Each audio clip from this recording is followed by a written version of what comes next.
Hello guys, how's it going? My name is Darren, and today Blizzard decided to do a lot of PvP changes for a lot of classes in the weekly maintenance. All these hotfixes take effect on Tuesday or Wednesday if you are in the EU, and they're mostly PvP changes rather than PvE. With the release of Antorus, a lot of classes are looking like they're dealing a lot of damage, and some not as much as they should be in PvP. So Blizzard has taken a few classes and a few specs and trying to adjust them. And there's actually a lot of classes on the list, so what I'm going to do is talk over overall changes, talk about class changes from first to last alphabetical order, and then talk a bit about what I think about these changes. Now, let's get on to the video.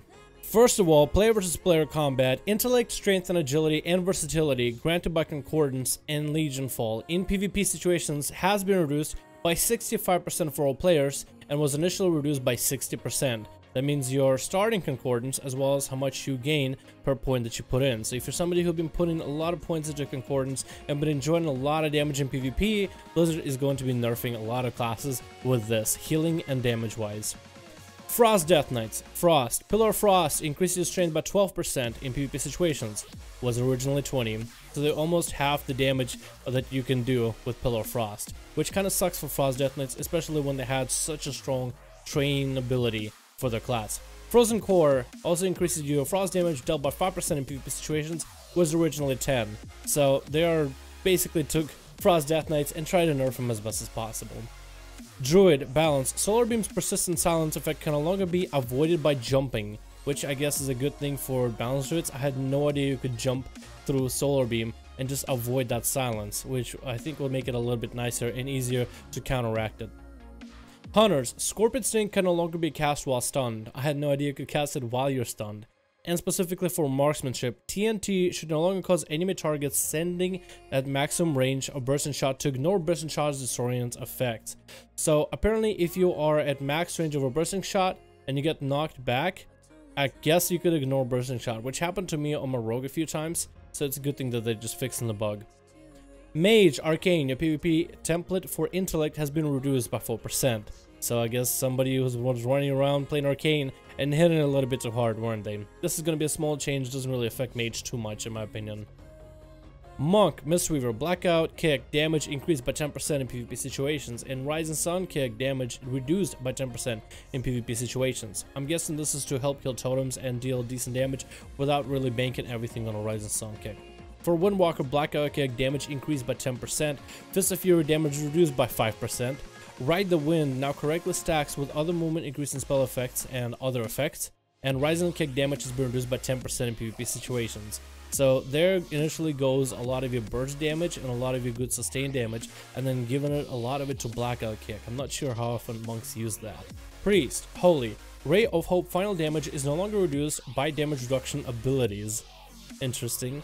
Holy Ward now properly prevents the application of bursting shot and between the eyes. I had no idea between the eyes ignored Holy Ward. If only I knew, I could have taken advantage of that, honestly. Then we have Greater Fate now properly causes bursting shot disorient to miss. What's with bursting shot? Hello? Shadow, Mind Bomb's AoE stun now adheres to line of sight checks from the initial target. I'm guessing that if, let's say, the initial target is line of sighting your friend, but you guys are separated by a pillar, you're close by but you're separated by a pillar, then that Mind Blast will not work around the pillar. Void Eruption's damage has been reduced by 60% in PvP situations. This is for the Shadow Priest initial buff of Void Eruption, which I think that buff was like a 300% buff or something. So this is to simply normalize the damage. Still does mean that Shadow Priests do deal a little bit less damage with their dots, about a 4% nerf, which means most of your core damage that you would output in RBGs and arenas did take a big hit. Flash of Insanity now grants 2 insanity ticks per PvP situations, was initially 3. Rogue's Assassination. Flying Dagger's talent, which is an honor talent at the last row, increases the radius of your fan knives by 50%, was 100%. I guess rogues were having too much fun with AoE. Shaman. Sky Fury Totem will no longer incorrectly keep the casting Shaman in combat for its duration. Restoration. Tidal Totem, Tidal Pool's artifact trait, will no longer incorrectly keep the casting Shaman in combat for its duration, so you can finally get a sip of water. Elemental. Elemental Overload, spell damage reduced by 25% in PvP situations. Restoration, healing waves, healing increased by 175% in PvP situations, was originally 200, so that looks like a 25% nerf.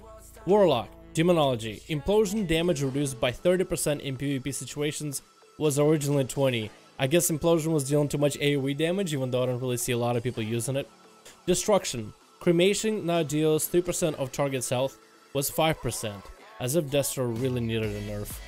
Warrior. For arms in particular, PvP template versatility reduced by 5%. That's a slight survivability reduction, as well as a very slight damage reduction. Doesn't seem like it's a lot. Overall, it looks like the Blizzard is trying to counteract a lot of the high item levels we'll be getting out of the new raid, which will of course increase the amount of damage you'll do in PvP by 1% per 10 item levels, as well as the concordance that we can keep stacking and stacking and stacking with the upgrades that we'll be doing to research, eventual research reaching level 60. So we should all be hitting soft cap of 75 on our weapons, or if not, we should be getting that even higher. The amount of item level we're going to be getting is going to be a lot higher. Concordance is going to be more effective in PvP, so Blizzard is just trying to tune some things that are overreaching. For example, Assassination Rogues being able to do insanely in AoE field with flying daggers, and just how much damage you can do and just how big of a spread you have. I guess it's a little bit much. I guess same thing that could be said about how Holy Priests function, how Moonwalker Monks are right now, how apparently Warlocks are, and how Frost Death Knights are, as well as a few bug fixes in terms of CC. So that looks like about it. It's not really a lot of changes. Some people will be happy, some people won't be happy, but I think it will be fairly easy to adjust to a lot of these changes. The only one that I'm kind of salty about, if I had to be honest, is the concordance. As an outlaw, I feel like there's just so much of my damage, and the fact that Blizzard nerfed it by another 5% makes me a little bit salty, because now I have to do even more farming for my weapon to be as competitive as some of the other specs in the game for PvP. But I guess it's just something Outlaw Rogues will have to do. Thank you guys so much for watching the video. Hope you enjoyed. Let me know what you think about the changes that Blizzard is making.